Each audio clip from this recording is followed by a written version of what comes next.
Bagian 3.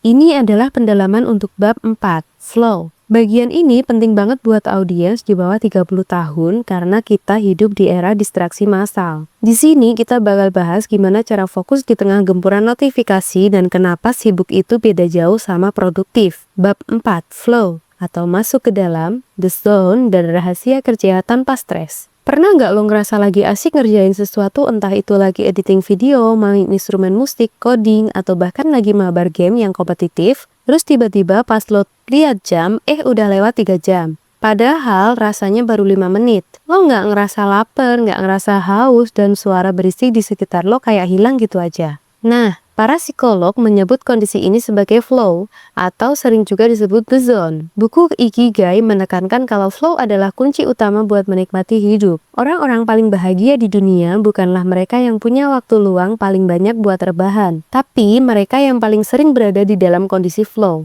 Kenapa? Karena saat lo berada dalam flow, ego lo hilang, kecemasan lo berhenti, dan lo benar-benar menyatu sama apa yang lo lakuin. Masalahnya, buat kita generasi yang dikit-dikit cek HP masuk ke kondisi flow itu susah banget. Berikut adalah hack otak lo biar bisa masuk the zone menurut buku ini. 1. Lawan musuh terbesar, multitasking. Kita sering bangga bisa multitasking, balas chat sambil dengerin materi kuliah, sambil buka e-commerce, tapi buku ini bilang, multitasking itu mitos. Otak kita nggak benar-benar ngerjain 2 hal sekaligus. Dia cuma lompat-lompat antar tugas dengan sangat cepat. Dampaknya, energi otak lo habis cuma buat transisi, dan lo nggak akan pernah sampai ke level flow. Orang yang sukses nemuin ikigainya biasanya adalah mereka yang berani bilang enggak pada distraksi.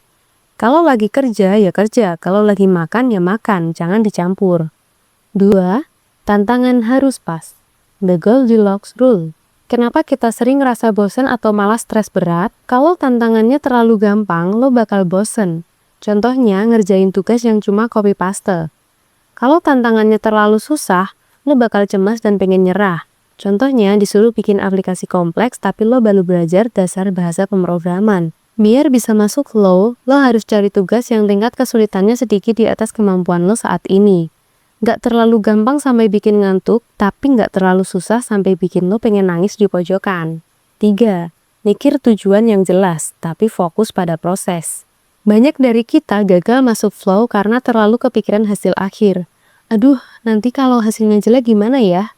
Atau, kapan ya ini kelar? Orang Okinawa ngajarin kita buat fokus ke proses. Mereka menikmati setiap gerakan tangan saat mencabut di rumput di kebun atau saat mengaduk sup. Pas lo berhenti mikirin kapan selesainya, dan mulai menikmati gimana cara ngerjainnya, disitulah pintu flow terbuka. 4. Ciptakan ritual atau deep work. Di buku ini dijelasin kalau para seniman dan pengrajin di Jepang punya ritual sebelum mulai kerja. Ini cara buat ngasih tahu otak kalau oke, sekarang waktunya fokus. Buat lo, ritual ini bisa simple banget. Pasang noise cancelling earphone dan putar playlist lo-fi. Pindahin HP ke ruang lain. Serius, ini ampuh banget. Matiin semua notifikasi laptop. Siapin 1 gelas kopi atau air putih di meja. 5. Ikigai dalam pekerjaan membosankan. Mungkin lo mikir, gimana mau flow kalau kerjaan gue cuma input data dan ngebosenin? Buku ini ngasih contoh menarik tentang orang-orang yang bisa nemuin flow dalam tugas repetitif. Caranya dengan bikin permainan kecil. Coba tantang diri lo buat ngerjain tugas itu lebih rapi dan kemarin, dan lebih efisien 5 menit. Pas lo berusaha menyempurnakan sesuatu yang sederhana, lo sebenarnya lagi melatih otot flow. Kenapa flow bikin kita awet muda?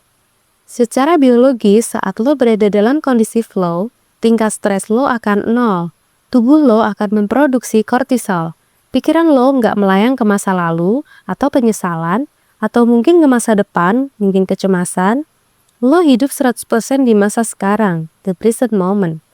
Buat kita yang di bawah 30 tahun, kemampuan buat flow adalah investasi mental yang luar biasa. Di tengah dunia yang makin berisik dan penuh tuntutan, orang yang biasa fokus adalah orang yang bakal menang. Bukan cuma menang secara karir, tapi menang secara kebahagiaan.